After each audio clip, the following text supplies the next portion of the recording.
என்னாகமத்திலே நாம் பார்க்கும் பொழுது when we look unto Numbers 25ஆம் அதிகாரம் 25th chapter 7-8 வசனங்கள் வாசிக்கலாம். 7th and 8th verse.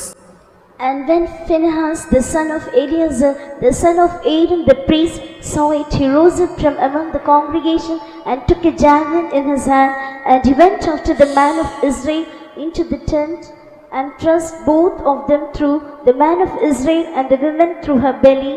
So the plague was stayed from the children of Israel.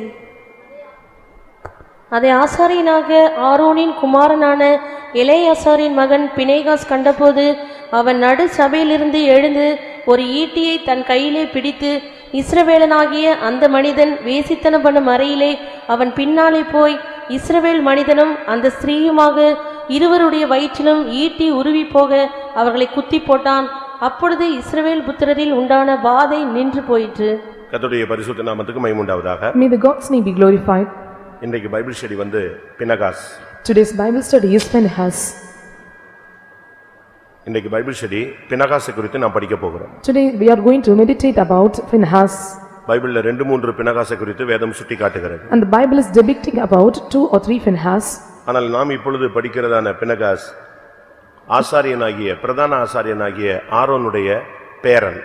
Understand, now you are going to study about the Phinehas, the son of Eleazar, the son of Aaron the priest, or the grandchild. எலெயாசாருடைய மகன்.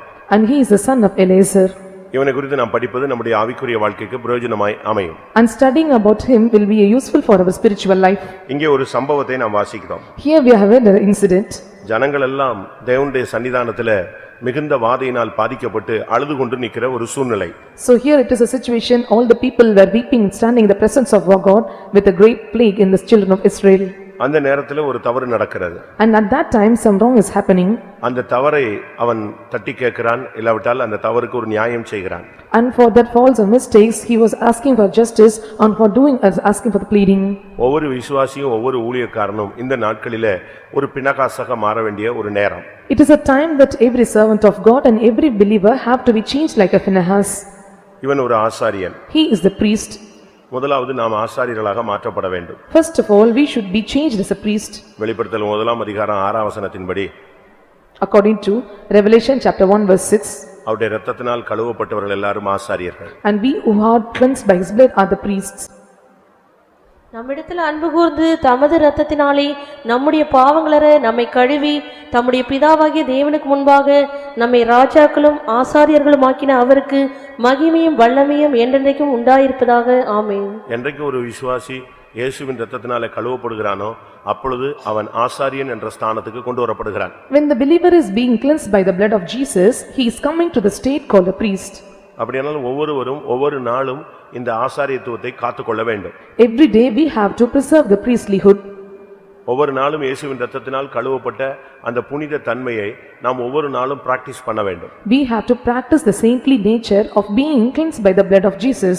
காலையில் எழுந்த உடனே கிறிஸ்து இயேசுவின் இரத்தத்தினாலே நாம் கழுவப்பட்டவர்களாய் மாற வேண்டும். In the morning, at the early morning when we are coming, we have to be cleansed by the blood of Christ Jesus. நம்முடைய வாழ்க்கையில் ஏதாவது தீங்குகள் இல்லாவிட்டால் பொல்லாப்புகள் தவறுகள் நடக்கும் பொழுது உடனடியாக இயேசுவின் இரத்தத்தினாலே கழுவப்பட்ட அனுபவத்தை மறுபடி பயிற்சி வைக்க வேண்டும். Again we have to be warned by the experience of being cleansed by the blood of Jesus Christ when we are followed after by the evil or wickedness. ஏனென்றால் ஆசாரியன் எப்பொழுதும் அந்த ஆசாரிய ஊழியத்தில் நிலைத்திருக்க வேண்டும். Priests have to stand in the ministry of priesthood. இங்கே இந்த பினகாஸ் ஒரு வித்தியாசமான மனுஷன். Here the Phinehas is a different person. ஒரு ஆசாரியன் சொன்னா அவனுக்குன்னு சில ஒரு பிரமாணங்கள் இருக்கிறது. When we say about a priest, he is having some laws. அதை மாத்திரம் செயல்படுத்திக் கொண்டு ஒரு கடமைக்கான ஒரு ஆசாரியனாய் அவன் வாழவில்லை. Working after only that law, as just for a duty sake, he was not living as a priest. நீங்க பைபிள்ல படிச்சு பாத்தீங்கன்னா எவ்வளவோ ஆசாரியர்களை நம்ம பைபிள்ல படிக்கலாம். In scripture we are able to meditate or study about many priests. நியாயப்பிரமாண காலங்களில் இருந்ததான ஆசாரியர்கள். And the period of priests they have lived in the time of dispensation. நியாயாதிபதிகளுடைய காலங்களில் உள்ள ஆசாரியர்கள். And some of the priests who have lived in the period of the judges. ராஜாக்களுடைய காலங்களில் உள்ள ஆசாரியர்கள். Priests those who lived in the period of kings. ஆண்டவராகிய இயேசு கிறிஸ்து வாழ்ந்த காலங்களில் உள்ள ஆசாரியர்கள். Priests who lived in the days of Jesus Christ. இப்படி ரொம்ப வரை நம்ம பைபிள்ல படிச்சிட்டே வரலாம். We can meditate or study about many kind of priests in the Bible. அவங்க எல்லாம் ஒவ்வொரு ஸ்டைல்ல தான் போயிட்டே இருப்பாங்க. And they are going in different style. ஆனா இந்த பினகாஸ் மட்டும் இவங்களுடைய தன்மையிலிருந்து கர்த்தருக்காக விலகி நின்ற ஒரு ஆசாரியன். And Phinehas is the only one priest who was standing after the nature and standing for God. பினகாஸ் என்று சொன்னால் தைரியமான தோற்றமுடையவன். And when we tell about Phinehas, he is the one having the boldly appearance. முதலாவது இந்த மார்க்கத்துக்கு நமக்கு தேவை தைரியம். In this way, the first thing which is needed is a boldness. இந்த மார்க்கம் பயமும் திகிலும் உள்ளவர்களுக்கு ஒத்து வராது. For this way is not attached to the people those are having the fear and troubles.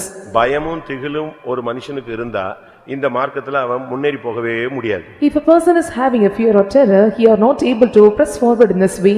நாம அத பைபிள்ல பல இடங்கள்ல பார்க்கலாம். We are able to see in many places in the Bible. ஒரு இடத்துல யுத்தத்துக்கு ஆயிரக்கணக்கான ஜனங்கள் வந்து நின்றார்கள். In certain place, thousands of people were gathered for a battle. நியாயாதிபதிகள் 7ஆம் அதிகாரத்தை நாம் பார்க்கும் பொழுது When we look into Judges chapter 7, 32000 பேர் யுத்தத்துக்கு வந்து நின்றதாக பைபிள் சொல்லுகிறது. Bible says 32,000 gathered for the war. அப்ப கர்த்தர் ஒரு வார்த்தை சொன்னாரு. And God is asking to utter a word. என்ன வார்த்தை சொல்லணும்? What was the word? பயமும் திகிலும் உள்ளவன் ஓடி போக கடவன். And he who have the fear and terror must flee away. எப்படி இருக்கும்? How would be? யுத்தத்துக்குன்னு வந்த ஜனங்களுக்குள்ள ஒரு அனௌன்ஸ்மென்ட் சொல்லி கர்த்தர் சொல்றார். And one who was coming to far, the Lord is asking them to do a proclamation. அந்த வார்த்தையை கேட்ட உடனே After hearing the word, 22000 பேர் ஓடி போய் விட்டார்கள். 22,000 fled away from the place. வந்தது 32000. 32,000 gathered. ஓடுனது எத்தனை பேரு? How many have ran away? 22000 பேர் ஓடிட்டான். 4ஆம் வசனம் வாசி. 3ஆம் வசனம் வாசி. Third verse. நியாயாதிபதிகள் 7:3. ஆகையால் பயமும் திகிலும் உள்ளவன் எவனோ அவன் திரும்பி கீலேயாத் மலைகளிலிருந்து விரைவாய் ஓடிப்போக கடவன் என்று நீ ஜனங்களின் செவிகள் கேட்க பிரசித்தப்படுத்து என்றார். அப்பொழுது ஜனத்தில் 20,000 பேர் திரும்பி போய்விட்டார்கள், 10,000 பேர் மீதியாய் இருந்தார்கள். எப்படி? ஒரு அனௌன்ஸ்மெண்ட் தான் பண்ணான். யாரையும் அடிக்கல, துன்பப்படுத்தல, ஒண்ணுமே சொல்லல. ஒரே வார்த்தை, பயமும் திகிலும் உள்ளவன் ஓடி போகக்கூடாது. அந்த செகண்டே 22,000 பேர் எஸ்கேப் ஆயிட்டாங்க. He did not beat or he did not persecute the people, just he made only one proclamation. Within a second, 22,000 fled away from the place. இயேசுவும் இந்த வார்த்தையை சொல்றார். Jesus said the same words. யோவான் எழுதின சுவிசேஷம் 6ஆம் அதிகாரத்தை பார்க்கும்போது When we look into John chapter 6, அங்கே ஜனங்கள் உபதேசத்தை கேட்டு கஷ்டப்பட்டு பின்வாங்க ஆரம்பித்தார்கள். people after hearing the gospel of hard seeing, they had started to backslide. அப்பொழுது இயேசு சொன்னார். But Jesus said, யோவான் 6:67. 6:67 of John. அப்பொழுது இயேசு 12 நோக்கி நீங்களும் போய்விட மனதாய் இருக்கிறீர்களோ என்றார். அப்படின்னா என்ன அர்த்தம்? உனக்கு மனசு இருந்தா நீ எரிஞ்சிரு, ஓடணும்னா ஓடிடு. If you have a thought in your mind, you also can run away. ஏன்னா பயமும் திகிலும் கிறிஸ்தவ மார்க்கத்தினுடைய எதிரான சக்திகள். Fearfulness and afraid are the thing which is contrary to the life of the Christian. எதுக்கும் பயப்படக்கூடாது. We should not fear for anything. மரணத்துக்கும் பயப்படக்கூடாது, பிசாசுக்கும் பயப்படக்கூடாது, செய்வனைக்கும் பயப்படக்கூடாது, உலகத்தில் உள்ள எந்த சக்திக்கும் நீ பயப்படக்கூடாது. ஏனென்றால் உலகத்தில் இருக்கிறவனிலும் உனக்குள் இருக்கிறவர் பெரியவர். We should not fear for death or any kind of problems or any kind of things in the world, and greater is he that in you than that is in the world. அனுபவம் பினகாஸ் என்று சொன்னால் தைரியமான தோற்றமுடையவன். When we tell about Phinehas, he is the one having the bold appearance. உங்களுடைய தைரியத்தை நீங்க எந்த சூழ்நிலையிலும் விடக்கூடாதுன்னு எபிரேயர்ல வேதம் சொல்லுகிறது. In Hebrews, the Bible says that you should not take hold of the boldness at any kind of situation. எபிரேயர் 10:35 பார்க்கும்போது When we look into Hebrews chapter 10 verse 35, ஆகையால் மிகுந்த பலனுக்கு ஏதுவான உங்கள் தைரியத்தை விட்டு விடாதிருங்கள். எந்த சூழ்நிலையிலும் உன்னுடைய போல்ட்னஸ் நீ விடவே கூடாது. You should not leave or forsake the boldness at any kind of situation. நீ தனியா இருந்தாலும் சரி, ஒரு கூட்டத்தோடு இருந்தாலும் சரி, உனக்குள்ள தெய்வம் இருக்கிறார். You are alone or you may be in a group, the God is manifested inside you. அந்த அளவு உனக்கு எப்பொழுதும் தைரியம் இருந்துகிட்டே இருக்கணும். Such a boldness should have in you. ஒரு தீர்க்கதரிசியும் ஒரு வேலைக்காரனும் இருந்தாங்க. A prophet and servant of God were there. ஒரு நாள் காலையில தீர்க்கதரிசியுடைய வேலைக்காரன் வெளியே வர்றான். And the servant was coming early in the morning, coming outside. ஃபுல்லா மிலிட்டரி ரவுண்ட் ஆயிடுச்சு. And completely he was encamped by the military. அவன் கத்தி கூச்சல் போட்டு வீட்டுக்குள்ள ஓடிட்டான். And he was shouted and was entering inside the home. என் ஆண்டவனே, நம்மை சுத்தி ராணுவம் சூழ்ந்து இருக்கிறது, நம்ம என்ன செய்ய போறோம்னு கேட்டான். My Lord, encamping around us the military was saying, and what we are going to do further? தீர்க்கதரிசி என்ன சொன்னா? When the prophet replied, ஆண்டவரே, என் கூட இவன் இருக்கிறான் ஆண்டவரே, ஆனா இவன் கண்ணு திறக்கலையே. He is found with me, why his eyes was blinded? இவன் கண்ணு குருடலா இருக்கு. His eyes was blind. இவன் கண்ணை திறக்கணும் ஆண்டவரேன்னு சொன்னான். Open the eyes, he said. நீங்க எப்படி ஜெபம் பண்ணுவீங்க? How will you pray? உங்க பையன் வந்து உங்க பொண்ணோ வீட்டு வாசல்ல வெளியே வந்து சொல்றாங்க, ஐயோ வெளியே பெரிய பிரச்சனையா இருக்கு அப்படின்னா நீங்க என்ன சொல்லுவீங்க? கதவு மூடு, இறுக்கி மூடுறாமாங்க. Your son and daughter is telling that there is a problem outside, what will you tell? You ask to close the door. சோத்ரம் சோத்ரம் சோத்ரம்னு அவனை விட நீங்க பயப்பட ஆரம்பிச்சிருவீங்க. And telling praise the Lord and you fear more than him. இவன் சொன்னா என் கூடயே இருக்கிறான் ஆண்டவரே, இவன் கண்ணை என்ன செய்யுங்க திறங்க. And he said, so he is with me, open his eyes. Button கண் திறந்துருச்சு. His eyes were opened immediately. கண்ணு திறந்த பிறகுதான் தெரியுது இந்த தீர்க்கதரிசியை சுத்தி பர்சனலா இந்த வீட்டை சுத்தி யார் நிக்கிறா, அக்னி ரதமோ குதிரை நிக்குது. அதுக்கு பிறகுதான் அவன் தைரியமானவன். Chariot of fire and horses were encamping around invisibly, then only he is able to understand it. உன்னை அவர் தனியாக இருக்க விடுகிறதில்லை. He will never leave you alone. அதனால இயேசு சொன்னார், நீங்க எல்லாரும் என்னை விட்டு ஓடிடுவீங்க, ஆனா என் பிதா என்னை தனியா இருக்க விடுகிறதே இல்ல. And Jesus said, so everyone flee away from me, but my Father will never leave me alone. முதலாவது ஒரு விசுவாசி தைரியம் உள்ளவனா இருக்கணும். First of all, a believer should be bold or courage. எந்த வார்த்தையும் உன்னை அசைச்சிர கூடாது. Any kind of words will not shake you. எந்த ஒரு சம்பவமும் உன்னை அசைச்சிர கூடாது. And any kind of situation or any incident which should not shake you. எந்த சூழ்நிலையும் உன்னை அசைச்சிர கூடாது. Any circumstances should not shake you. நீ எந்த சூழ்நிலையிலும் நீ மௌனமா இருந்து அமைதியா இருந்து சூழ்நிலையை ஜெயிக்கணும். You have to be silent in any kind of situation, but you have to overcome. உங்களால அப்படி இருக்க முடியுமா? Are you able to live like that? உங்களுக்கு அந்த தைரியம் இருக்கா? Are you having this confidence? இயேசு கிறிஸ்து ஒரு நாள் படகுல சீசர்களோடு போன பொழுது அவர் இளைப்பாரி கொண்டிருந்தார். பெரிய பிரச்சனை, காத்து புயல் அடிச்சது. அவங்க போய் அவரை எழுப்பினாங்க. When Jesus Christ was traveling in a boat with the disciples, there was a great tempest. உங்களுடைய தைரியத்தை நீங்கள் காத்துக்கொள்ளுங்க. You have to keep your confidence. அதனால தான் பினகாஸ் அவங்க அப்பா அவனுக்கு பேர் வச்சான் பினகாஸ்னு சொல்லி, தைரியமான ஒரு ஆசாரியன். So his father was keeping his name as a Phinehas. He is the one who is a bold priest. இங்க என்ன நடந்தது? And what had happened here? இங்க ஒரு தவறு நடக்கு. Here was wrong was happening. இஸ்ரவேல் ஜனங்கள் ஒரு வேறுபாட்டின் ஜீவியம் உள்ளவர்கள். The people of Israelites are having the life of separation. அவங்களுக்கு தேவன் சொன்னாரு, The Lord said to them, நீங்க உலகத்து மனுஷரோட ஐக்கியமே வைக்க கூடாது. and you should not have any fellowship with the worldly people. அதோட சரியான அர்த்தம் சம்பந்தம் கலக்க கூடாது. The right thing is you should not have any marriage proposals. ஒரு தெளிவான வார்த்தையை கர்த்தர் சொல்றார். And the Lord is giving them a clear words. அப்போ அவங்களுக்கு அந்த பாதுகாப்பு இருந்துகிட்டே இருக்கு. And they are having the protection. ஆனா என்னாகும் 23ஆம் அதிகாரத்துல வந்தபோது, When we come to Numbers chapter 23, அங்கே ஒரு மனிதனை கொண்டு வந்து சபிக்கும்படியாக பாலாக் என்ற ராஜா பிரயாசப்படுகிறார். the king Balak is just taking steps to make a person to curse. இப்ப சபிக்க வந்த பொழுது When he come to curse, அந்த தீர்க்கதரிசினால சபிக்க முடியல. the prophet is not able to curse him. அப்ப அவன் கேக்குறான், ஏன் அவனை சபிக்க முடியலன்னு. And he asked, why I am not able to curse him? நம்ம வேறுபாட்டின் ஜீவியத்தை நம்ம எதுக்கு முக்கியப்படுத்துறோம்ங்கறத கவனிச்சுக்கங்க. Here you have to identify why we are giving importance to the life of separation. பழைய ஏற்பாட்டிலும் சரி புதிய ஏற்பாட்டிலும் சரி வேறுபாட்டின் ஜீவியம் ரொம்ப முக்கியம். In Old Testament or New Testament, the life of separation is very important. அப்போஸ்தலர் 2ஆம் அதிகாரத்துல பரிசுத்த ஆவி பெற்ற பின்பு முதல் தேவன் சொன்ன ஆலோசனை என்ன? And what was the counsel which was first mentioned in the Acts of the Apostles chapter 2? 40ஆம் வசனம் என்ன சொல்லுகிறது? What was the 40th verse is telling? இன்னும் அநேக வார்த்தைகளாலும் சாட்சி கூறி மாறுபாடுள்ள இந்த சந்ததியை விட்டு விலகி உங்களை ரட்சித்துக் கொள்ளுங்கள் என்றும் புத்தி சொன்னான். இதுதான் முதல் சொல்லப்பட்ட ஃபர்ஸ்ட் பிரசங்கம். And this was the first sermon which was given to them.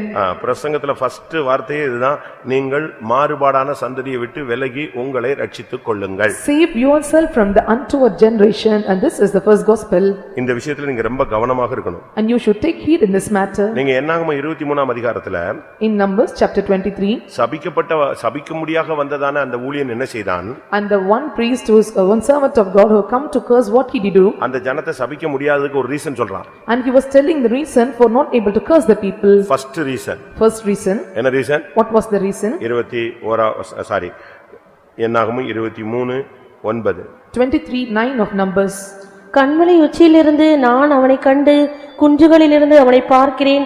அந்த ஜனங்கள் ஜாதிகளோட கலவாமல் தனியே வாசமாயிருப்பார்கள். இந்த செப்பரேஷன் லைஃப் தான் உன்னை செய்வனையோ ஏவலோ பில்லிசூனியமோ சாபமோ தொடாம உன்னைய பாதுகாக்கிறது. This life of separation is preserving you from the sorcerers and witchcraft and all kinds of curses. கடைசி வரைக்கும் அவனால சபிக்கவே முடியல. Until the end he was not able to curse. இப்ப கிளம்புறா. He was departing. அப்ப அந்த ராஜா சொல்றான், எனக்கு உன்னை கூட்டி வந்ததனால எந்த பிரயோஜனமும் இல்ல. And the king is telling, there is no use of bringing you here. அப்ப நான் என்ன பண்றது? What I have to do? இந்த ஜனத்தை என்ன பண்ண முடியும்? What I want to do with these people? எவ்வளவு பவர்ஃபுல்லா இருக்காங்களே. Such a powerful people are they. காண்டாமிருகத்துக்கு பலன் இருக்குது. And they are having the strength of the unicorn. நான் எப்படி தான் இவங்களை ஓவர்கம் பண்றதுன்னு கேக்குறான். I was asking how to overcome these people. அவன் போகும்போது ஒரு வார்த்தை சொன்னா, While departing he uttered a word. இந்த ஜனங்களை பாவம் செய்ய வச்சிட்டா ஜெயிச்சிடலாம். If you are making the people to commit sins, we can overcome. நமக்கு குடும்பங்கள்ல சில குடும்பங்கள் இன்னும் செய்வன இருக்கு.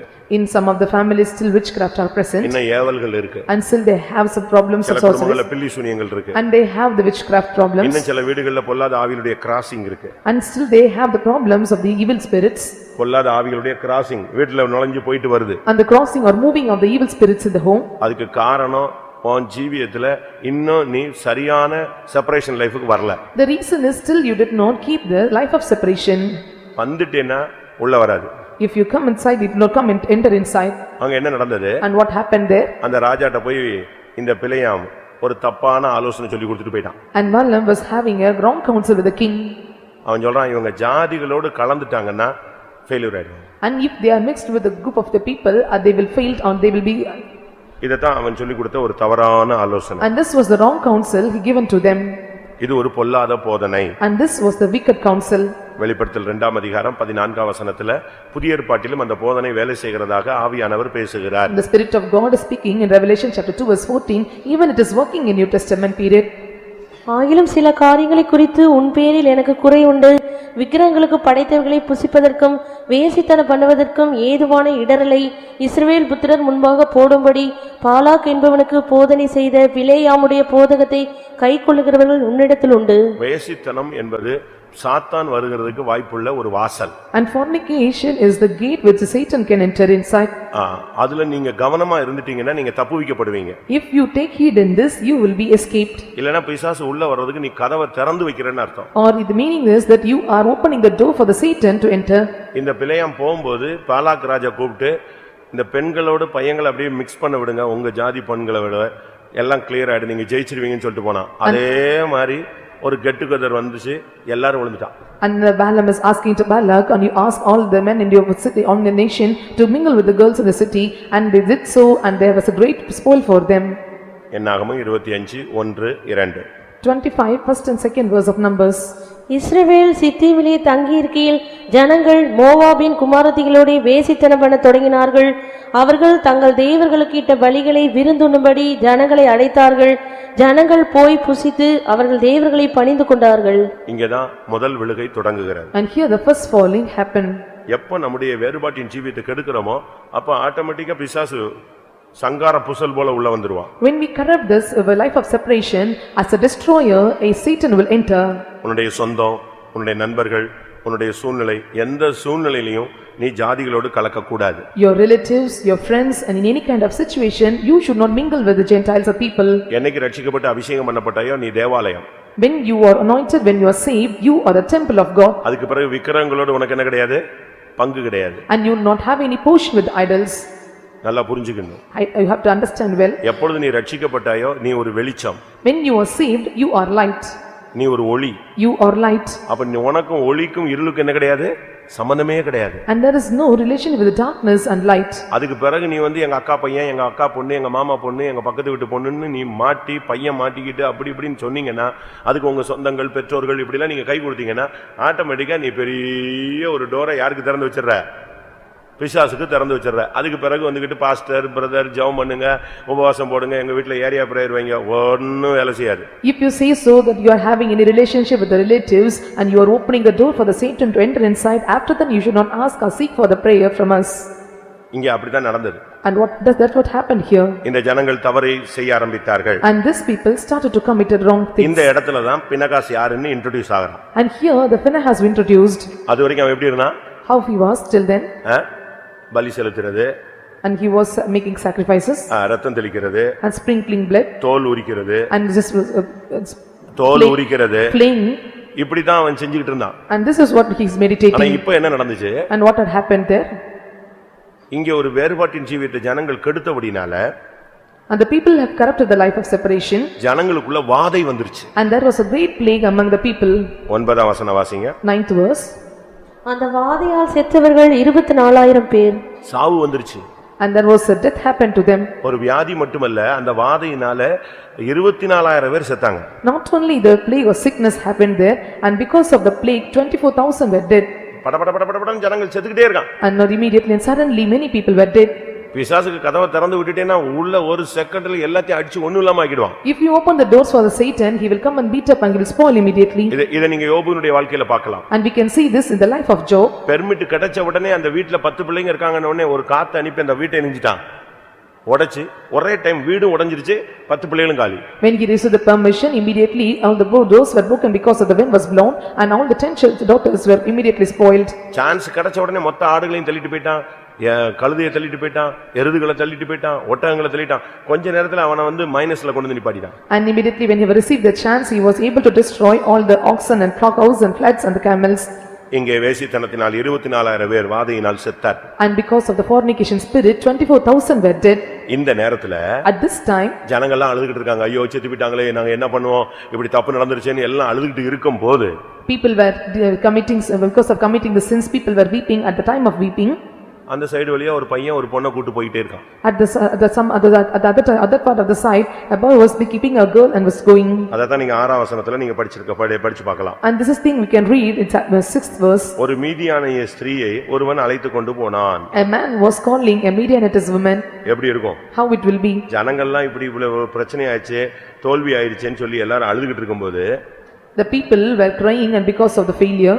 இங்க என்ன நடந்துச்சு? What happened here? அவன் ஒரு வாலிபன் போய் ஒரு பெண்ணை கூட்டிக்கிட்டு அவன் பாட்டுக்கு போய் பாவம் செய்யறதுக்கு கூட்டி போயிட்டான். A young boy calling a woman to make of sin, he was calling her. ஜனங்கள் நின்னுட்டு இருக்கும்போது பினகாஸ் பார்த்தான். While people were standing, Phinehas looked at it. ஒரு ஈட்டியை தூக்குனான். And he took a javelin. நேரா போனான். I was straightly going towards him. ஸ்ட்ரைட்டா அந்த வீட்டுக்குள்ள போனான். He was entered into the home. ரெண்டு பேரையும் சேர்த்து ஒரே குத்துல குத்தி கொன்னுட்டான். And within a single pierce, he killed both one. இவன் குத்தி கொன்ன உடனே வாதை நிறுத்தப்பட்டது. When he killed them, immediately plague was stopped. எப்படி இருக்கும் நீங்க பாருங்க. How it will be? குத்துண்ட மீதியானிய ஸ்திரீயின் பெயர் கஸ்பி. And the Midianite woman who was pierced is called as a Caspi. 15ஆம் வசனம் அதை சொல்லுகிறது. The 15th verse is mentioning this. 14ஆம் வசனம் சொல்லுகிறது குத்துண்ட இஸ்ரவேல் மனிதனுடைய அந்த பிரபுனுடைய பெயர் Zimri. And Zimri is the man who is called as Israel. சிம்ரின்னு சொன்னா இனிமைன்னு அர்த்தம். இனிமை. When we tell about Zimri, it is a pleasant. இன்னைக்கு இல்லாவிட்டா இன்பம்னு எடுத்துக்காங்க. Or we can take as a joy or pleasant. இன்னைக்கு अनेक தேவனுடைய பிள்ளைகள் உலக சிற்றின்பத்தை தேடி ஓடுறாங்க. And many people are looking after the pleasures of the world. அதுக்கு இன்னும் சரியான அர்த்தம் சிம்ரிக்கு மியூசிக் சம்பந்தப்பட்டதான இன்பம், இசை. இசை சம்பந்தப்பட்டதான இனிமை. When we tell about the Zimri, the perfect meaning is the pleasure or pleasure of the concerning the musical. இன்னைக்கு உலகத்துல மியூசிக் ஒரு இளைய சமுதாயத்தை கெடுக்கிற ஒரு வல்லமையான ஒரு சக்தி உள்ளது. And music is a strong power, is able to distract or spoil the youngsters. அது ஒரு மாதிரி அடிச்ச உடனே இவன் தானாவே என்ன செய்வான்? ஒன்னு கையாடும், காலாடும், ஏதாவது ஒன்னு ஆடும். When they start playing such music, either the hands will be shaken or the legs will be shaken. ஏனா சில மியூசிக்லாம் பிசாசே ப்ளே பண்ணுது. In some of the music instruments, even Satan is playing it. ஏனென்றால் இசை தேவதூதர்களுக்கு கொடுக்கப்பட்ட ஒரு வரம். Music is the gift given to the angels of God. அந்த மியூசிக் போட்டுக்கிட்டு இருக்கிற தேவதூதன் தான் கீழ விழுந்தான். And the one who was playing the music, he was fallen. புரியுதா நான் சொல்றது? மியூசிக் போட்டுக்கிட்டு இருந்ததான தேவதூதன் தான் என்ன செஞ்சது? விழுந்து போன தூதனாக மாறினான். Angel of the God who was playing the music, he became the fallen angel. அதனால தான் காயினுடைய சந்ததியில போய் music சேர்ந்துக்கிச்சு. And because of this, that to the generation of Cain, this music had John separated with him. எசேக்கியேல்ல நீங்க பார்க்கும் பொழுது, when we look unto Ezekiel, 28ஆம் அதிகாரத்துல பார்க்கும்போது, when we look unto 28th chapter, அங்க வேதம் என்ன சொல்லுகிறது? what does the Bible say? 13ஆம் வசனம். 13th verse. நீ தேவனுடைய தோட்டமாகிய ஏதேனில் இருந்தவன். பத்மராகம், புஷ்பராகம், வைரம், படிகப்பச்சை, கோமேதகம், யஸ்பி, இந்திரநீலம், மரகதம், மாணிக்கம் முதலான சகலவித ரத்தினங்களும் பொன்னும் உன்னை மூடிக்கொண்டிருக்கிறது. நீ சிருஷ்டிக்கப்பட்ட நாளில் உன் மேல வாத்தியங்களும் உன் நாகசுரங்களும் உன்னில் ஆயத்தப்பட்டிருந்தது. இது கேருபை பத்தி சொல்லப்பட்ட ஒரு வார்த்தை. And this is the word which is mentioned about cherub.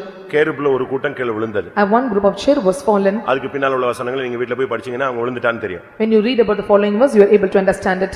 இந்த விழுந்து போன மியூசிக் சம்பந்தப்பட்டதான தூதன் தான் காயினுக்குள்ள உள்ள வர்றான். காயின் சந்ததிக்குள்ள வர்றான். And this fallen cherub are a group of people or this concerning the music instrument, and they are coming inside the Cain generation. ஆதியாகமம் 4:21. 4:21 of Genesis. அவன் சகோதரனுடைய பேர் யூபால் அவன் கிண்ணறக்காரர் நாகசுரக்காரர் யாவருக்கும் தகப்பனானான். இதனாலதான் இன்னைக்கு மியூசிக்ல பிசாசு ஃபுல் கண்ட்ரோல் எடுக்கிறான். Because of this, Satan is making full control over it. அந்த அடி அடிச்ச உடனே ஆடாதவன்லாம் ஆடுவான். When the music was beaten or played up, even those who was not shaken will be moved. இவன் ஆடுறானா இல்லையோ பிசாசு ஆடுது, அழகா ஆடுது. நீங்க இப்போ ஒரு மாதிரி அடிங்க, இங்க பிசாசு பிடிச்சாலும் ஆட ஆரம்பிச்சிருவாங்க. Even he dance or not, but Satan inside them will start dancing. Zimri, Zimri, அவன் ஒரு சிற்றின்ப பிரியன். and he is the one who is the filler of the pleasures. ஒரு தேவனுடைய பிள்ளை சிற்றின்ப பிரியனாய் மாறும் பொழுது நாம் தான் अनेक தோல்விகளுக்கு காரணம். And we become the reason for the failures, one who was entangled in the pleasures.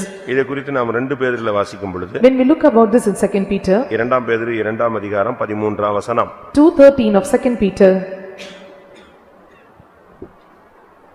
இவர்கள் ஒரு நாள் வாழ்வை இன்பமென்றெண்ணி கரைகளும் லட்சிகளுமாயிருந்து உங்களோடு விருந்துண்கையில் தங்கள் வஞ்சனைகளில் உல்லாசமாய் வாழ்கிறவர்கள். இவங்க எப்படிப்பட்டவங்க? ஒரு நாள் வாழ்வை இன்பம் என்று எண்ணக்கூடியவர்கள். And they are the one counting or their day as a riot as a pleasure. இவர்கள் விருந்து உண்கையில் உல்லாசமாய் வாழ்கிறவர்கள். And when they have feast and they are living with pleasure. இப்போ என்னாகமம் 25:2க்கு வந்தீங்கன்னா, அவர்கள் விருந்துண்ணும்படி ஜனங்களை அழைத்தார்கள். And when we come to Numbers chapter 25:2, the people were called for the sacrifice of God. அதனாலதான் பெண்டிகாஸ்ட்ல இந்த get டுகெதர்லாம் கிடையாதுங்க. So we are not having any get together festival in Pentecost. ஏதாவது பிரேயர்னா get together வச்சுக்கலாம். When we have prayer, we can have some get together. சும்மா friends வந்தாங்க, சொந்தக்காரங்க வந்தாங்க, college பையங்க வந்தாங்க, கூட படிச்ச பிள்ளைங்க எல்லாம் வந்துச்சுங்க, அப்படி இப்படின்னு போய் கெட் டுகெதர் வச்சு கடைசில விழுந்து போனதுதான் சரித்திரம் ஜாஸ்தியாக இருக்கு. So there are many histories mentioning that because of the fallen happened, because of get together, because friends of college met with them. இங்க அதுதான் நடந்தது. And this was happened because of it. இந்த சிம்ரி போய் கஸ்பின் ஒரு பெண்ணை பிடிச்சிட்டு வந்தான். And Zimri was catching a woman called Kasbi. கஸ்பின் சொன்னா தவறுன்னு அர்த்தம். When we tell Hasbi, it is a meaning as a fault or wrong. இன்பமும் தவறும் இணையும் பொழுது அது தவறான இன்பமாக மாறிவிடுகிறது. When the pleasure and faults get joined together, it become a wrong sins. இங்க என்ன நடந்துச்சு? And what happened here? இந்த இடத்துல தான் இவன் போய் அவங்கள குத்தி கொன்னுட்டான். And at this place he pierced him and make them die. நம்ம இப்ப சப்ஜெக்ட் வருவோம். Now let us come to the subject. இந்த பினகாஸ் செய்த காரியங்கள் என்ன? And what was the thing done by Phinehas? இவன் முதலாவது போய் அந்த பெண்ணையும் அந்த பையனையும் குத்தி கொன்னான் இல்லையா? And அதனால் வாதை நிறுத்தப்பட்டது.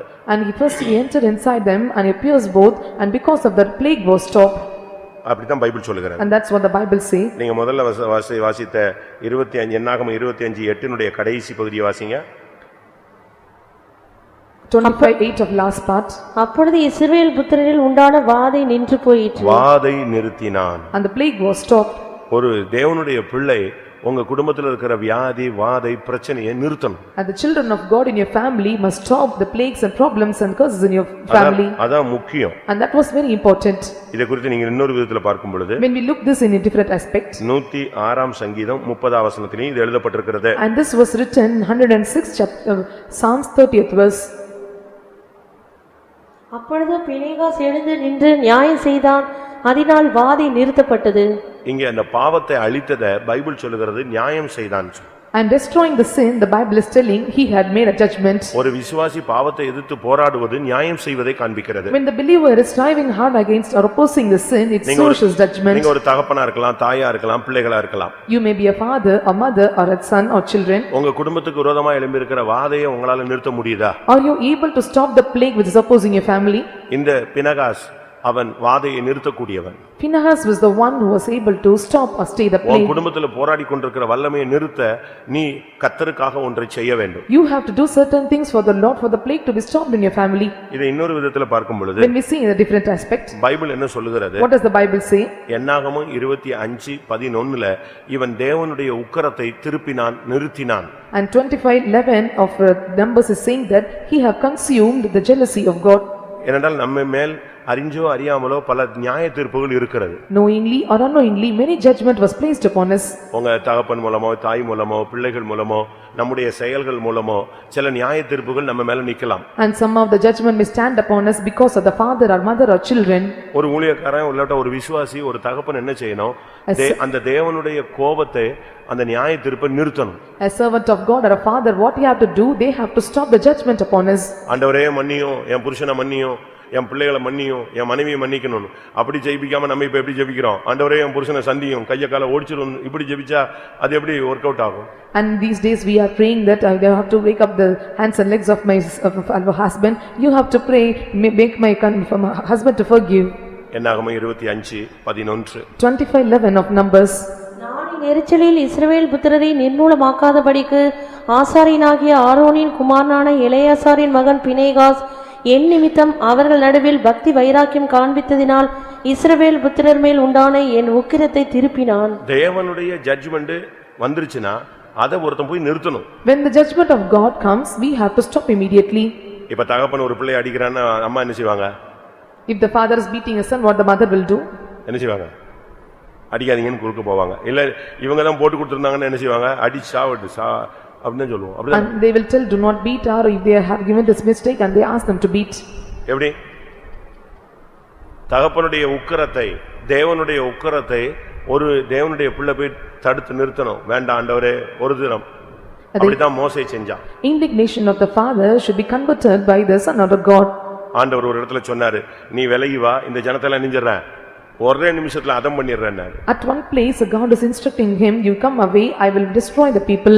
மோசே என்ன சொன்னான் தெரியுமா? What the Moses replied? என் பேரை வேணா என்ன செய்யுங்க, கிறுக்கி போடுங்க. Blot my name even. நீங்க இவங்களை கானானுக்கு கொண்டு போறேன்னு சொல்லி எகிப்தில இருந்து அற்புதம் செஞ்சு கொண்டு வந்தீங்க. இப்ப நடு ரோட்ல எல்லாரையும் அழிச்சிட்டீங்கன்னா உங்களுடைய பலத்த நாமத்துக்கு, மகிமையான நாமத்துக்கு நீங்க என்ன பதில் சொல்லுவீங்க அப்படின்னு தேவன்கிட்ட கேக்குறான். And he was asking to the God, and you have brought the people of Israel from the Egypt by doing many miracles, and if you are making the people to destroy the way, and what will you tell for the glorious name?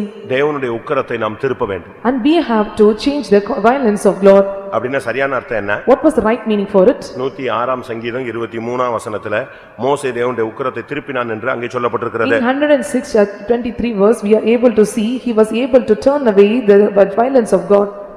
ஆகையால் அவர்களை நாசம் பண்ணுவேன் என்றார்.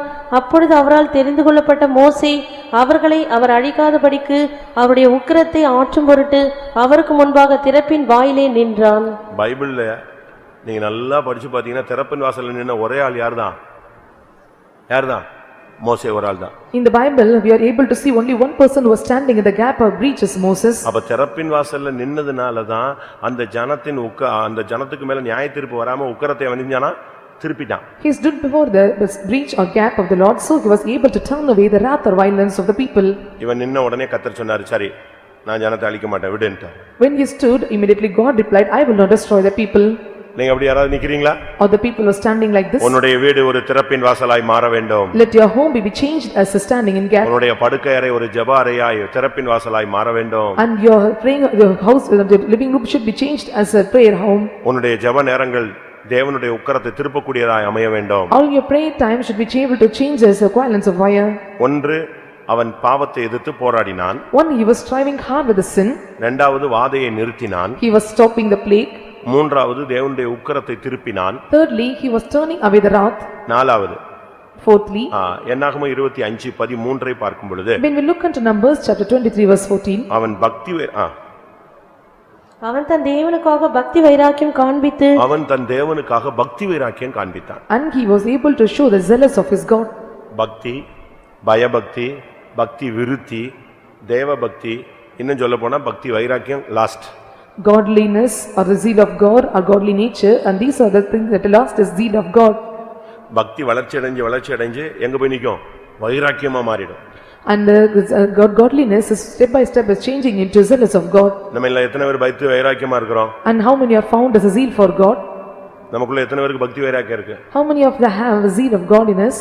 எழுதி வச்சுக்கங்க. You write in, பக்தி வைராக்கியம் உள்ளவன் மட்டும்தான் தன்னை சுத்திரிச்சுக்கிட்டே இருப்பான். And those who are having the zeal of God will keep sanctifying.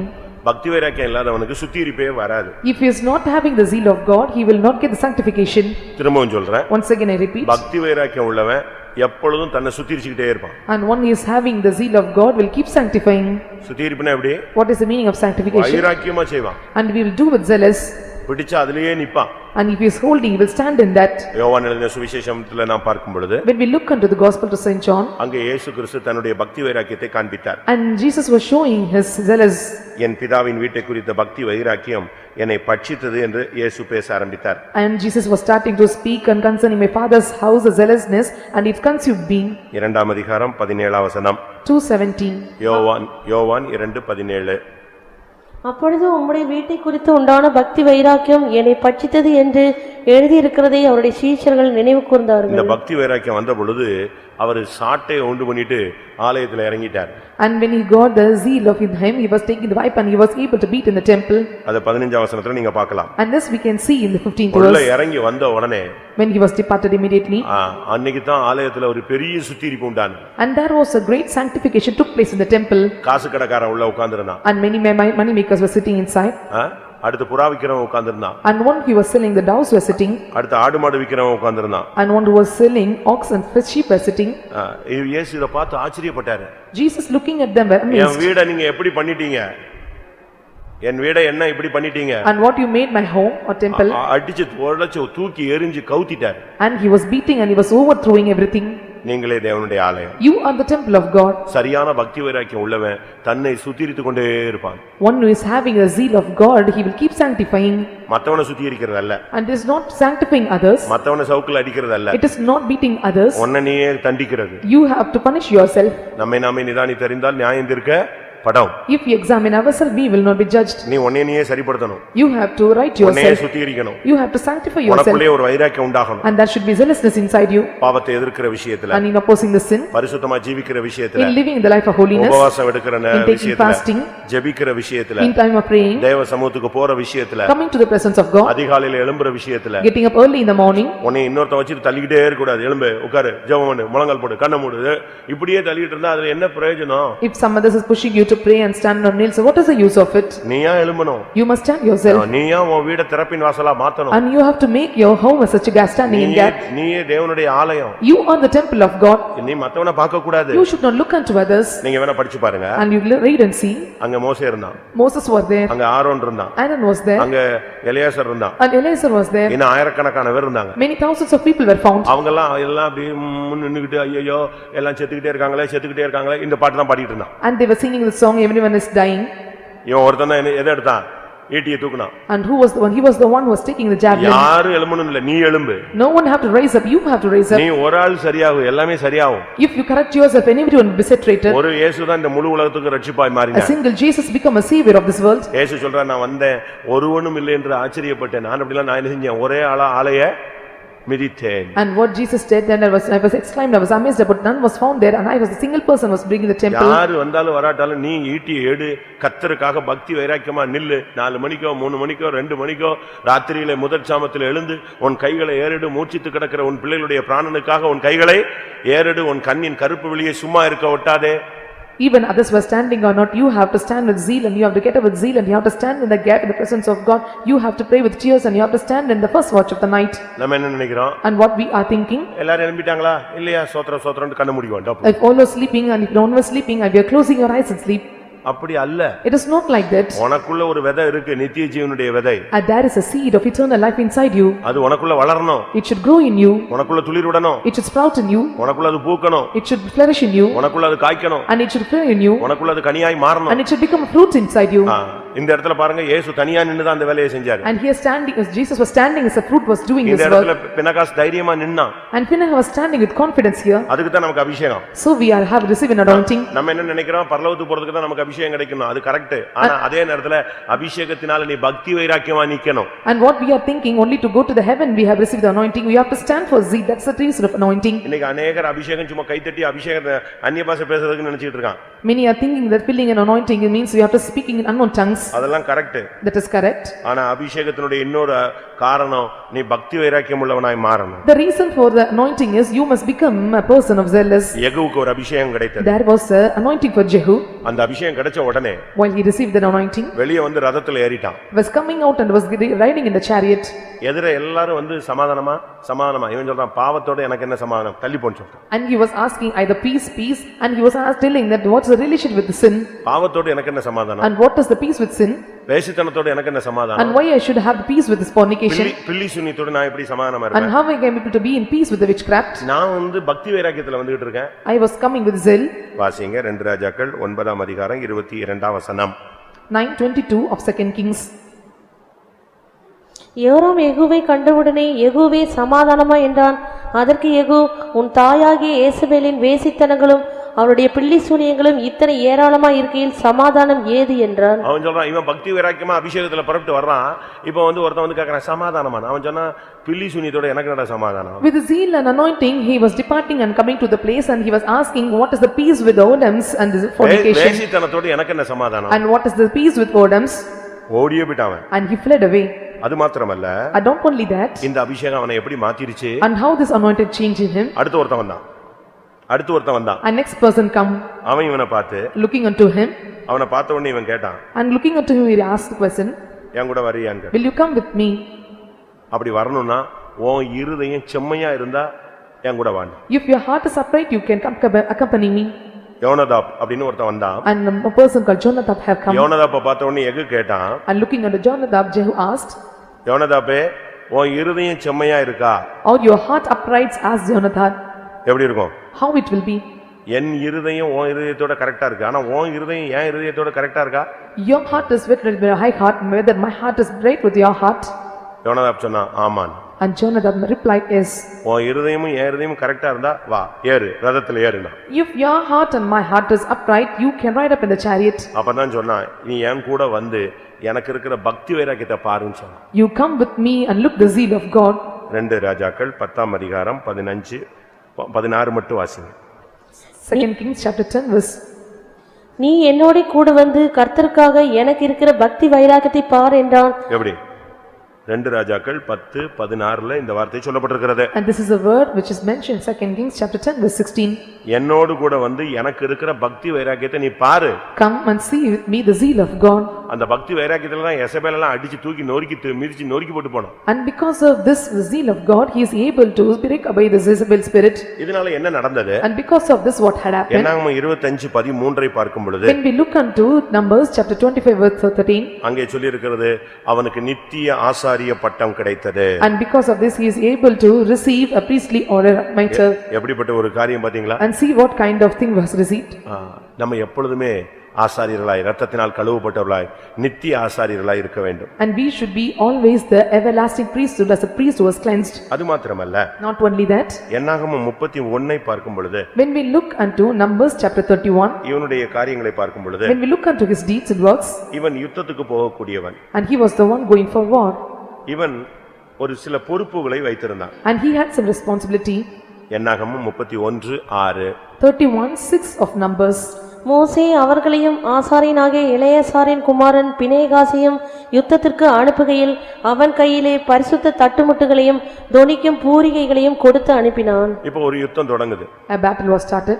இப்போ யுத்தம் கிளம்பும்போது, when they were starting for the war, அதுக்கு இப்ப முன்னால இவன் தான் ஆசாரியனா நிக்கிறான். and he was standing as a priest before them. அப்ப மோசே அவனை அனுப்பும்போது என்ன சொல்றான்? When Moses was sending, what did he say? அவன் கையில பரிசுத்த தட்டுமுட்டுகளை கொடுத்தான். And they was receiving or rendering a holy instruments in his hands. தொனிக்கும் பூரிகைகளை கொடுத்து அனுப்பினான். And he was giving him trumpets to blow. நல்லா புரிஞ்சுக்கங்க. You can understand well.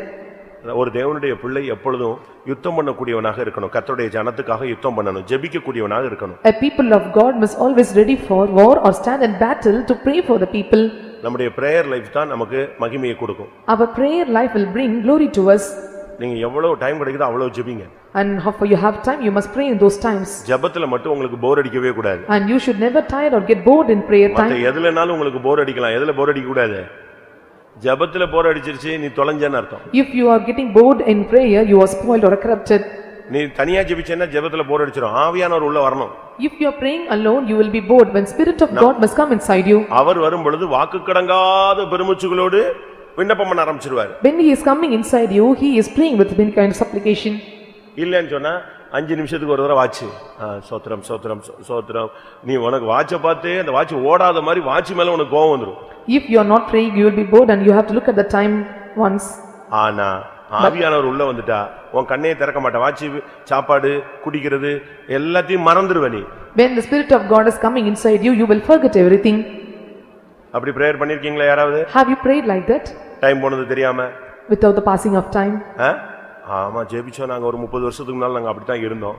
Before 30 years I found like that, I prayed like that. ஏன் உன்னால maintain பண்ண முடியலன்னு Why கேக்குறேன். you are not able to maintain that standard? அங்கதான் நம்ம தவறு விடுறோம். There we are making a fault. இங்க பாருங்க, அவன் யுத்தத்துக்கு போனான். Here he was going for a war. நான் போக மாட்டேன்லாம் சொல்லல. He did not say I will not go. யுத்த நேரத்தில் யுத்தத்துக்கு போகலன்னா உன் வாழ்க்கையில நீ தோல்வியை சந்திப்பாய். At the time of war, if you are not going, you will meet failures. ராஜாக்கள் யுத்தத்துக்கு போகிற ஒரு காலம்னு ஒரு காலம் இருந்துச்சு. And there was a time period where the kings have to go for war. அந்த நேரத்துல யுத்தத்துக்கு யாரு போகல? At that time who did not go for war? தாவீது போகல. David did not go. அதனால அவனுடைய வாழ்க்கையில முதல் அடி வாங்குனது அங்கதான் வாங்குனான். And because of that he was receiving the first beating in his life. வாசிங்க 2 சாமுவேல் 10:1. 11ஆம் அதிகாரம் 1ஆம் வசனம். 11:1. மறுவருஷம் ராஜாக்கள் யுத்தத்துக்கு புறப்படும் காலம் வந்தபோது தாவீது யோவாபையும் அவனோடு கூட தன் சேவகரையும் இஸ்ரவேல் அனைத்தையும் அம்மோன் புத்திரரை அழிக்கவும் ரப்பாவை முற்றுகை போடவும் அனுப்பினான். தாவீதோ எருசலேமில் இருந்து விட்டான். எப்படி நிலவரத்தை பாத்தீங்களா? See the condition. அவனுடைய 2 சாமுவேல் 11:1 இந்த வார்த்தை சொல்லப்பட்டிருக்கிறது. And these were mentioned second Samuel. ராஜாக்கள் யுத்தத்துக்கு புறப்படுற ஒரு காலம் இருக்கு. And there is a time for the kings to go for battle. எல்லாத்தையும் அனுப்பிட்டார். ராஜா மட்டும் எங்க உட்கார்ந்துட்டாரு?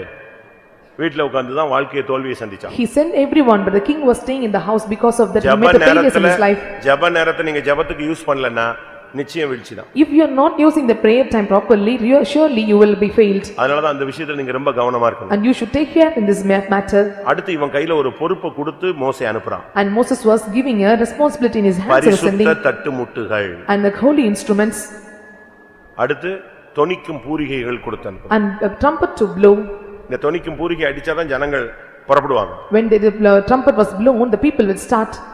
யுத்தம் ஸ்டார்ட் பண்ணும்போது அடுத்து ஒரு தொனி அடிக்கணும். And again when the battle was started, again he have to make a blow.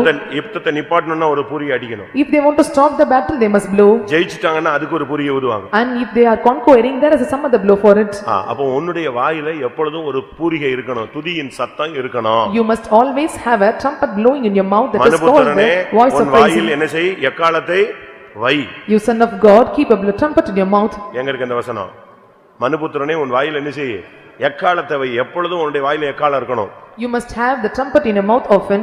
தேவனை துதிக்கிற அந்த எக்காலம் உன் வாயில இருந்துகிட்டே இருக்கணும். And the high praises of God should be always in your mouth. கர்த்தருடைய பட்டயம் என்னுடைய பட்டயம். The Lord sword is my sword. வசனத்தை சொல்லிக்கிட்டே இருக்கணும். You have to keep telling the verses. அறிக்கை செஞ்சிக்கிட்டே இருக்கணும். You have to confess those words. அது மாத்திரமல்ல, உன் கையில பரிசுத்த தட்டுமுட்டுகள் கொடுக்கப்பட்டிருக்கிறது. Not only that, the holy instruments were rendered in your hands. எப்ப அபிஷேகம் பற்றியோ அப்பொழுது இருந்து உனக்குள்ள ஒரு பரிசுத்தத்தை தெய்வம் வச்சிட்டார். When you were anointed, the Lord kept holiness inside you. அது தீட்டுப்படக்கூடாது. That should not be defiled. அது பரிசுத்த குலைச்சலாக கூடாது. And it should not profane its holiness. அந்த பரிசுத்த தட்டுமுட்டை நீ எந்த விதத்திலயும் நஷ்டப்படக்கூடாது. And you should not count loss for the holy instruments. அத சத்துரு தூக்கிட்டு போறதுக்கு இடம் கொடுக்க கூடாது. You should not give for the Satan to take it. உன்னுடைய பரிசுத்த ஜீவியத்தை நஷ்டப்படுத்த நீ எந்த சூழ்நிலையிலும் சான்ஸே கொடுக்க கூடாது. You should never give chances for your holy life to be destroyed or spoiled. ஏன்னா அதுக்கு கணக்கு கர்த்தர் கேட்பார். Because the Lord will ask you to set accounts. மோசே பரிசுத்த ஸ்தலத்திலிருந்து எடுத்து பரிசுத்த தட்டுமுட்டை கொடுத்து அனுப்புறான் யுத்தத்துல ஜெயிக்கணும்.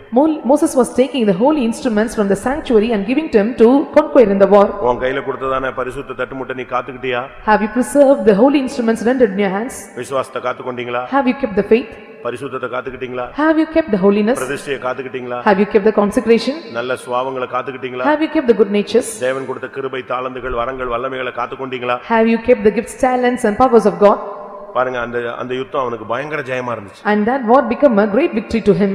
ஜனங்க திரும்பி வராங்க. And people were returned back. ஜெயிச்சிட்டு வராங்க. They conquered and came back. ஜெயிச்சிட்டு வந்த உடனே எல்லாத்தையும் பிரிச்சு எண்றாங்க. And they overcome and they started to count. யாருக்காவது பாதிப்பு இருக்கான்னு. Is there any affection for any people? ஒரு ஆள் கூட சாகல. And no people were dead. எப்படி?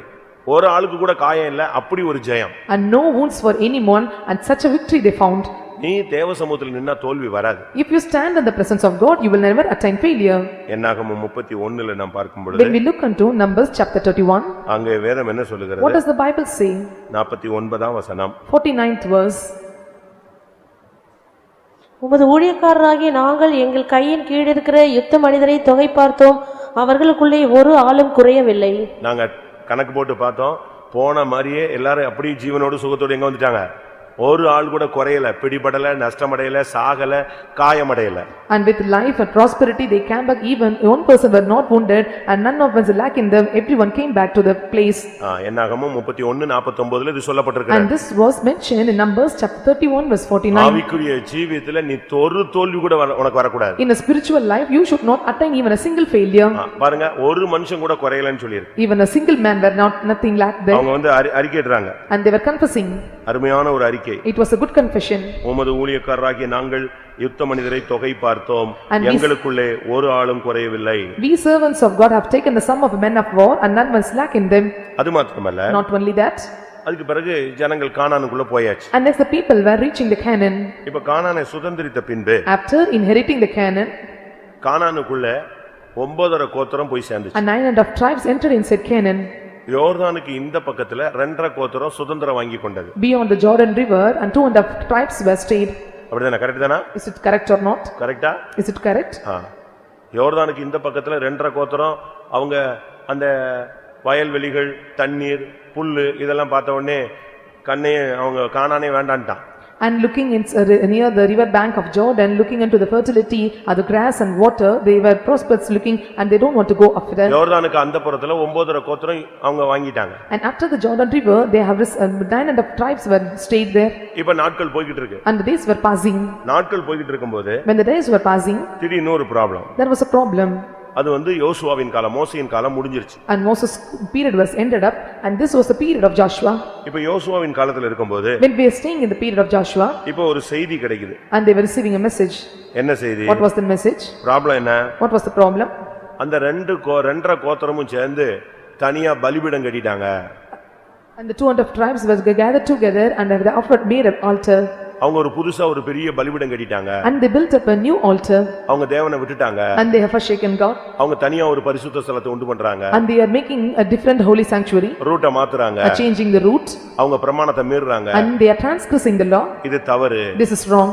உடன்படிக்கையை உடைக்கறாங்க. And they are breaking the covenant. அப்படின்னு இவங்களுக்கு செய்தி வந்துருச்சு. And they have received such a message.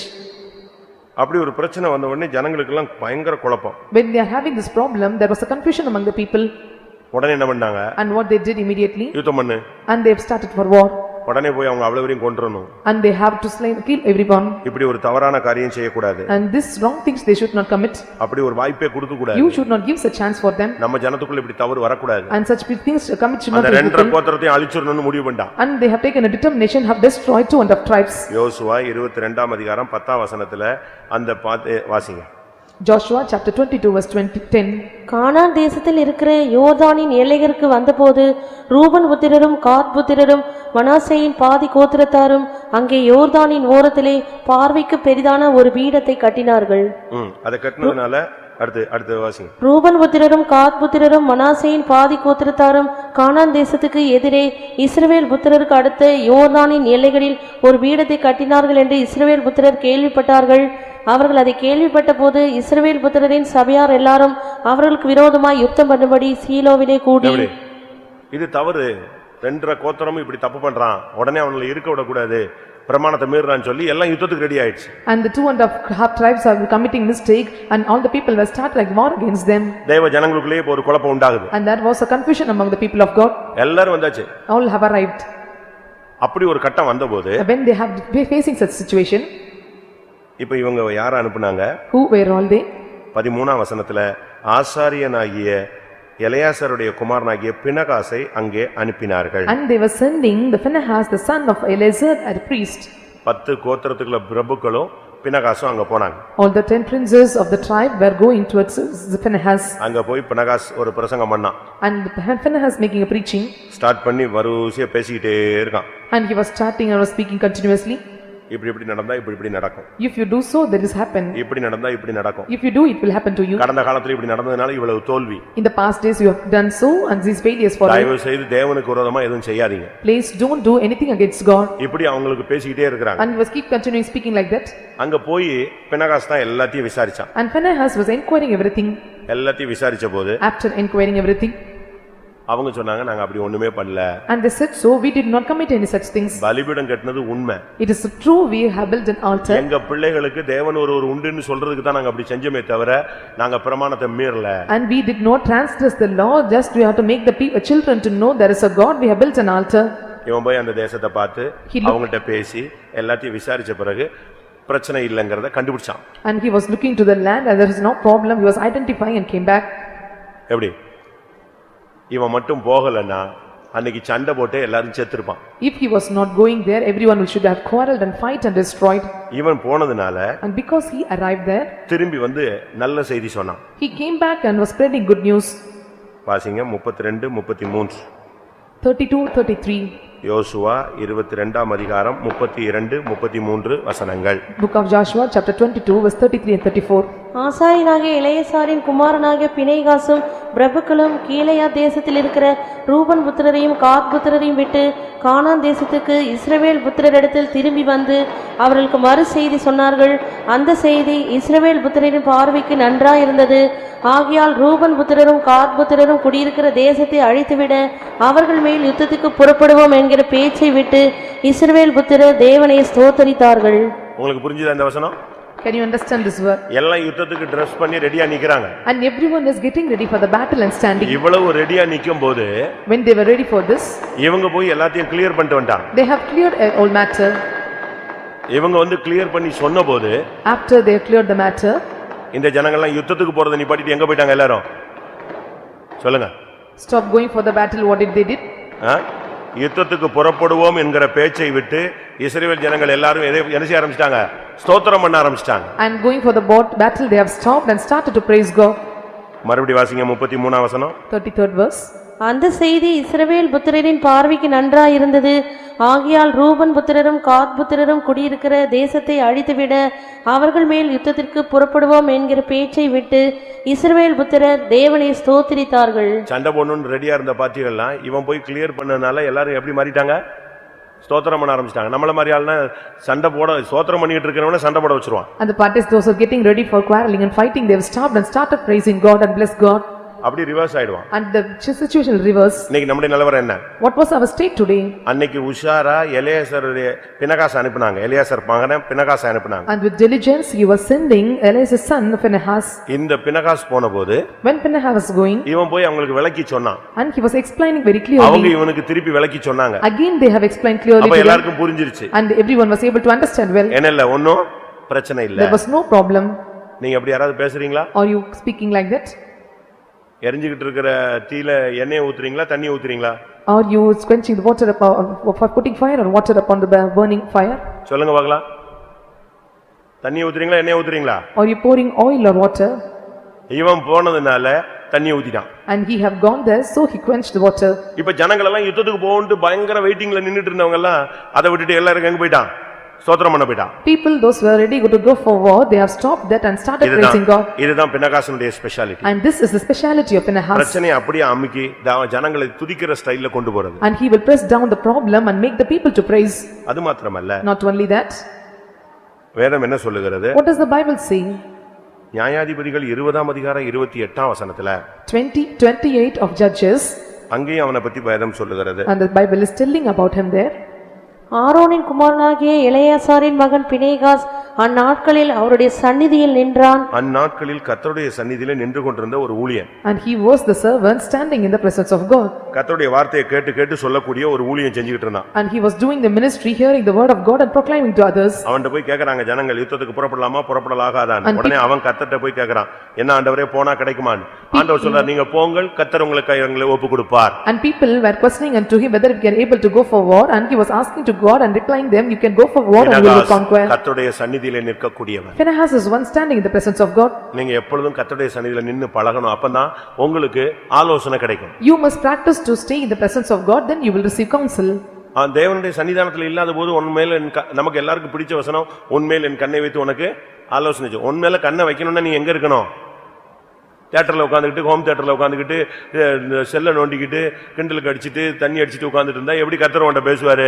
நீ கர்த்தருடைய சந்நிதியில இருந்தா உன் மேல ஆலோசனை விடும். When you are standing in the presence of God and you will receive the counsel of God. இதனால இவனுக்கு கிடைச்ச என்ன? And what was the thing he have received because of it? 3 காரியம் அவனுக்கு கிடைத்தது. He attained 3 things இவன் வாழ்க்கையில in his life. இவன் வேறுபாட்டின் ஜீவியத்தை காத்துக்கொண்டவன். He is the one preserved or kept the life of separation. ஒரு ஆசாரியன். He is the priest. வாதையை நிறுத்தினான். And he stopped the plague. உக்கிரத்தை திருப்பினான். And he quenched the violence of fire. பக்தி வைராக்கியமா இருந்தான். He was so zeal for God. ஜனத்துக்காக யுத்தத்துக்கு போனான். He went for the battle for people. பரிசுத்த தட்டுமுட்டுகளை பாதுகாத்துக் கொண்டான். He preserved the holy instruments. ஒரு ஜெயத்தை பெற்றான். He received victory. ஜனங்களுடைய பிரச்சனைகளை விசாரித்தான். And he inquired the problems of the people. பிரச்சனை நேரத்துல யுத்தத்தை நிறுத்தி ஜனங்களை ஸ்தோத்திரிக்க வைத்தான். During the problem he asked the people to put for end for the war and made them to praise. எப்பொழுதுமே கர்த்தருடைய சன்னிதானத்தில் நின்று கர்த்தருடைய ஆலோசனையை கேட்டு நடந்தான். And he was the one walking in the council of God, standing in the presence of God always. சரி, இப்படி வாழ்ந்தா நமக்கு என்ன கிடைக்கும்? If we do so, what will we get?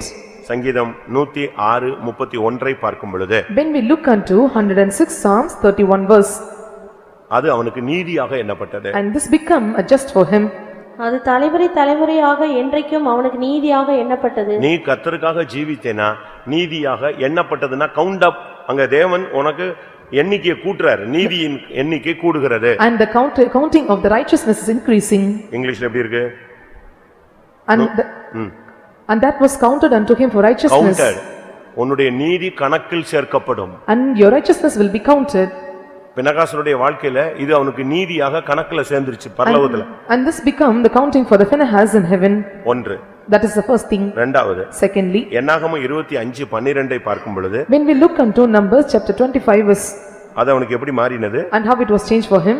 ஆகையால் இதோ அவனுக்கு என் சமாதானத்தின் உடன்படிக்கையை கட்டளையிடுகிறேன். அவன் வாழ்க்கையில பிரச்சனையே கிடையாதுங்க. And there was no problem in his life. துக்கம், பிரிவினை, கலக்கம், எந்த விதமான டிவியேஷன் கிடையாது. And no problems of pain and relief and sorrows in his life. எந்த பிரச்சனையும் கிடையாது. No problem. ஏன்னா கர்த்தர் அவனோட என்ன பண்ணிட்டாரு? சமாதான உடன்படிக்கை பண்ணிட்டாரு. The Lord had made a peace of covenant of peace with him.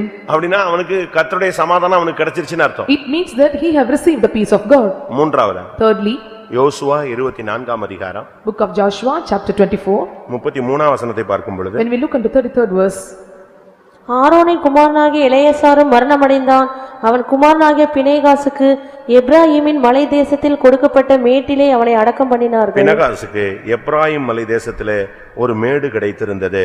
And there was a hill for Phinehas given in the Mount Ephraim. ஒரு மேன்மையான ஒரு இடம், ஒரு எப்பிராயீம் மலை தேசத்திலே ஒரு மேடு, அது பினகாசுக்கு கிடைச்சது சுதந்திரமாக. A great or grand place was given to Phinehas as an inheritance. பரலோகத்தில் ஒரு மேன்மையான இடம் உனக்கு கிடைக்கும். And there will be a great or grand place will be given to you in heaven. நமக்கு இந்த நாட்களில் சுதந்திரத்துக்காக நாம் சுதந்திரவாளிகள், சுதந்திரத்துக்கு பங்காளிகளா இருக்கிறோம். Be inheritors should be the partaker of the inheritance. எல்லாரும் கண்களை மூடுவோம். Let us all close our eyes. நீ ஒரு பினகாஸ். You are Phinehas. நாம் ஒரு பினகாஸை வாழ வேண்டும். And we have to live like a Phinehas. தைரிய தோற்றத்தை விட்டு விடாதீங்க. You should not leave away the bold appearance. எப்பொழுதும் போல்டா நில்லுங்க. You should stand bold or confidence. ஏன்? Why? யாருமே இல்ல நான் இப்படி போல்டா இருக்க முடியல. கர்த்தர் உனக்குள்ள இருக்கிறார். No one is there, how I can stand bold? God is vested inside you. யூதா கோத்திரத்து சிங்கம் உனக்குள்ள இருக்கிறார். And the lion of tribe Judah is staying inside you. நீ தைரியமா இருக்கணும். You should be bold. எந்த சூழ்நிலையிலும் நீ பயப்பட கூடாது. You should not fear any situation. எத்தனை பேருக்கு அப்படிப்பட்ட ஒரு நிச்சயம் இருக்கிறது? How many are having this assurance? அது மாத்திரமல்ல, Not only that, பாவத்தை கண்டுட்டு நீ பாட்டு கண்காம போயிட்டே இருக்காத. and looking unto sin, you should not go away without knowing it. சாதாரண ஒரு பெந்தேகோஸ்தகாரனா இருக்காத. பக்தி வைராக்கியம் உள்ள பெந்தேகோஸ்தகாரனா இரு. Don't be an ordinary Pentecost, be a zealous Pentecost. வேறுபாட்டின் ஜீவியத்தை காத்துக்கொள். Keep the life of separation. உன் குடும்பத்தில் இருக்கிற போராட்டங்களை நிறுத்த நீ ஒரு காரணமாய் மாறு. To stop the problems and conflicts in your family, you must be a person. நியாயத்தீர்ப்பை திறப்பின் வாசலில் நின்று திருப்புங்கள். Stand in the gap and turn back the judgment. கர்த்தருக்காக பக்தி வைராக்கியம் பாராட்டுங்கள். And you have to sow zeal for God. யுத்தத்திலே ஜெபத்திலே முன்னுக்கு நில்லுங்கள். You have to stand in prayer and battle. பரிசுத்த ஜீவியத்தை காத்துக்கொள்ளுங்கள். Keep the holiness life. பூரண வெற்றியை பெற்றுக்கொள்ளுங்கள். And you have to receive the perfect victory. பிரச்சனைகளை பேசி தீர்த்து விடுங்கள். And speak about the problems and make a put an end to it. யுத்தத்தை நிறுத்தி ஜனத்தை ஸ்தோத்திரம் பண்ண கொண்டு வாருங்கள். Stop for the battle and make the people to praise God. இரவும் பகலும் கர்த்தருடைய சந்நிதியிலே நிற்கக்கூடியவளாய் உருவாகுங்கள். And be molded as a person who is standing in the presence of God day and night. அப்படியானால் நீங்கள் கர்த்தருக்காக செய்கிற ஒவ்வொரு காரியமும் நீதியாக கணக்கில் இடப்படும். If so, all the things that you have rendered for God will be counted as righteousness for you. கர்த்தர் உன்னோடு உன் பிள்ளைகளோடு சமாதான உடன்படிக்கை பண்ணுவார். And the Lord will make a covenant of peace with you and your children. children. Ephraim மலை தேசத்திலே கானானிலே ஒரு மேடான ஒரு இடம் உனக்கு கிடைக்கும். At Canaan and Mount Ephraim you will receive the grand and high பரம place. கானானில் உனக்கு ஒரு இடம் கிடைக்கும். And you will receive the place in heavenly Canaan. Ephraim சொன்னா ரெட்டிப்பான கனின்னு அர்த்தம். When we tell about Ephraim, it is a double four fruits. அந்த தாப்பான ஒரு இடம் உன்னுடைய வாழ்க்கையே ரெட்டிப்பான ஆசீர்வாதத்தினாலும் கனிகளால் நிறைந்துவிடும். And your life will be filled with the double fold blessings and fruits. கர்த்தாவே என் வாழ்க்கையை அப்படி மாற்றும் சொல்றவங்க கண்களை மூடி முழங்கால் படியிட்டு ஒரு 2 நிமிஷம் ஜெபிப்போம். Those who say, Lord, change my life, be stand on knees and close your eyes and pray. கர்த்தர் உன்னை நேசிக்கிறார். The Lord is loving you. உன்னைத்தான் அவர் பினகாசை இந்த கூட்டத்திலே பார்க்கிறார். And the Lord is looking you in the meeting as a Phinehas. ஆண்டவர் உன்னை பினகாசை உருவாக்க விரும்புகிறார். And the Lord want to create and mold you as a Phinehas. உனக்கு கர்த்தருக்காக வாஞ்சிக்கிற ஜீவிக்கிற வாஞ்சை இருக்கிறது. And you are having a desire to desire for God. ஆனா இன்னைக்கு கர்த்தர் உனக்கு அதை உறுதிப்படுத்துகிறார். The Lord is confirming in you. இந்த கூட்டத்திலே கர்த்தர் உன்னை ஒரு பினகாசாய் காண்கிறார். In this meeting the Lord is looking you as a Phinehas. என் பிள்ளையே நீ திறப்பிலே நில்லு. My child, stand in the gap. பரிசுத்தத்தை காத்துக்கொள். Keep the holiness. கர்த்தருடைய சந்நிதியிலே என்னுடைய சந்நிதியிலே வந்து நில்லு. Stand in the presence of God. எனக்காக பக்தி வைராக்கியமா நில்லு. And be in stand zeal for God. பாவத்தை எதிர்த்து நீக்கத்தக்கதாக இரத்தம் சிந்தத்தக்கதாக போராடு. And you are shedding for the blood and you are opposing the sin, you stand in me. எனக்காக திறப்பிலே நில்லு. Stand in the gap for me. யுத்தம் பண்ணக்கூடிய சூழ்நிலையை மாற்றி துதிக்கிற சமயமாய் மாற்று. And make all the situation for war and make it as a good situation to praise God. எத்தனை பேருக்கு அந்த லைஃப் தேவை? How many of are in need of this life? கர்த்தர் எனக்கு தான் இத சொல்றாருன்னு சொல்றவங்க அந்த வசனத்தை பிடிச்சுக்கோங்க. Those who are telling that God is telling these words to me, you hold these words. நீங்க அந்த வசனத்தை பிடிச்சிட்டு If you hold tightly these words, இந்த வாழ்க்கையை உரிமை பாராட்டுங்க. you must have to take over this life.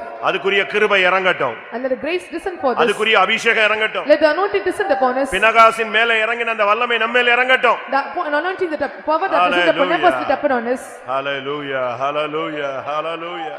Hey dabaniya rabakathida thidabana. Oh பினகாசின் வல்லமை இறங்கட்டும். சீக்கரவாரியாரா. ஹிபிகரபாகரபாதரபா. Hallelujah. Ripsiya.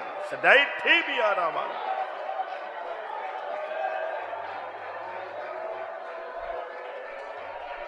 ஆம். அவன் ஒரு சாதாரண ஆசாரியனாய் இருந்து விட்டு போகலாம். And he can go like an ordinary priest. அந்த பாதிக்கப்பட்ட மனிதனை கண்டு விலகி போனதான ஒரு ஆசாரியனை போல அவன் போக முடியும். And he can go like a priest who was affected one. அவன் அப்படி போகல. He did not go.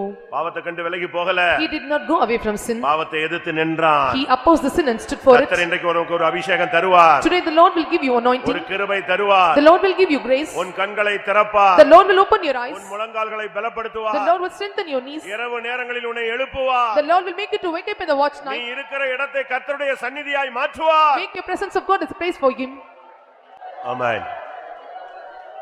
நொறுங்குண்ட இதயத்தை ஊற்றிடுவேன், நறுங்குண்ட ஆவியில் அமர்ந்திடுவேன். நறுங்குண்ட இதயத்தை ஊற்றிடுவேன், நறுங்குண்ட ஆவியில் அமர்ந்திடுவேன். கருத்துடன் வேண்டுதல் செய்திடையா, திருமத மனுதினம் வந்திடுவேன். கருத்துடன் வேண்டுதல் செய்திடையா, திருமத மனுதினம் வந்திடுவேன். நறுங்குண்ட இதயத்தை ஊற்றிடுவேன், நறுங்குண்ட ஆவியில் அமர்ந்திடுவேன். நறுங்குண்ட இதயத்தை ஊற்றிடுவேன், நறுங்குண்ட ஆவியில் அமர்ந்திடுவேன். கருத்துடன் வேண்டுதல் செய்திடையா, திருப்பத மனுதினம் வந்திடுவேன். கருத்துடன் வேண்டுதல் செய்திடையா, திருப்பத மனுதினம் வந்திடுவேன். கருத்துடன் வேண்டுதல் செய்திடையா, திருப்பத மனுதினம் வந்திடுவேன். கருத்துடன் வேண்டுதல் செய்திடையா, திருப்பத மனுதினம் வந்திடுவேன். கருத்துடன் வேண்டுதல் செய்திடையா, திருப்பத மனுதினம் வந்திடுவேன். கருத்துடன் வேண்டுதல் செய்திடையா, திருப்பத மனுதினம் வந்திடுவேன். கருத்துடன் வேண்டுதல் செய்திடையா, திருப்பத மனுதினம் வந்திடுவேன். ஜெபாவி அருளும் தேவா, ஜெபதீபம் என்னிலும் எரிந்திடவே. ஜெபாவி அருளும் தேவா, ஜெபதீபம் என்னிலும் எரிந்திடவே. ஜெப சிந்தை தாரும் தேவா, ஜெயித்து நானும் உடன் வீட்டிடவே. ஜெப சிந்தை தாரும் தேவா, ஜெயித்து நானும் உடன் வீட்டிடவே. ஜெப ஆவி அருளும் தேவா, ஜெப தீபம் வீட்டில் வீரிடிடவே. ஜெப ஆவி அருளும் தேவா, ஜெப தீபம் வீட்டில் வீரிடிடவே. ஜெப சிந்தை தாரும் தேவா, ஜெயித்து நானும் உடன் வீட்டிடவே. ஜெப சிந்தை தாரும் தேவா, ஜெயித்து நானும் உடன் வீட்டிடவே. ஜெப சிந்தை தாரும் தேவா, ஜெயித்து நானும் உடன் வீட்டிடவே.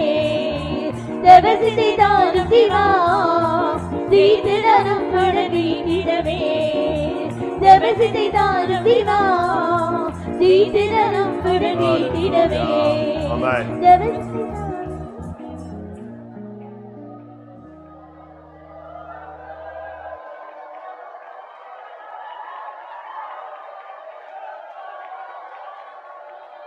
ஆம். இந்த கூட்டத்தில் வந்த உணர்வு கர்த்தர் ஒரு சமாதானத்தின் உடன்படிக்கை பண்ணும்படியாக வாஞ்சிக்கிறார். In this meeting, those who have come here, the Lord desired to do a covenant of peace with you. எத்தனை பேர் அதுக்காக உங்களுடைய கைகளை நீட்ட போறீங்க? How many are going to stick out your hands for it? ஆண்டவரே, என்னோடு உம்முடைய சமாதான உடன்படிக்கை பண்ணோம். Lord, make your covenant of peace with me. ஓ, நான் உம்மோடு என்னுடைய சமாதான உடன்படிக்கை பண்ண விரும்புகிறேன். I desire to do my covenant of peace with you. நான் திரும்பவும் சொல்றேன். Once again I say, எத்தனை பேரோடு கர்த்தர் சமாதான உடன்படிக்கை பண்ணணும்னு ஆசைப்படுறீங்க? how many desire that Lord want to do a covenant of peace with you? இன்றைக்கு உன்னோடும் உன் பிள்ளைகளோடும் உன் ஊழியத்தோடும் கர்த்தர் சமாதான உடன்படிக்கை பண்ணிட்டார்னா இனிமே எந்த பிரச்சனையும் கிடையாது, யுத்தம் கிடையாது. If the Lord is doing the covenant of peace with you and your people are children of servants of God, there will not be any battle for you. Amen, amen, amen, amen, amen, amen, hallelujah. Ripania rahania rabala thudabakara bakha thudabani.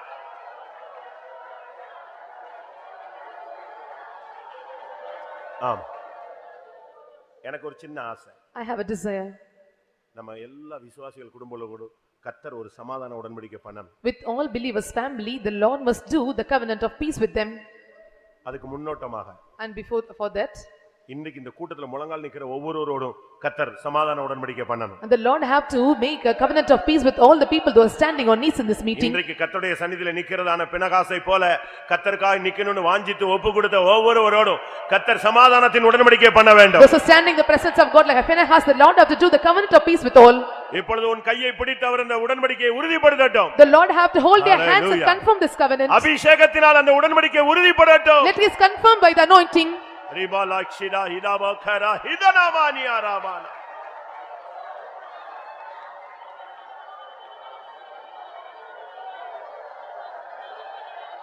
துனாடியார மங்கரே துனாடியார Bala.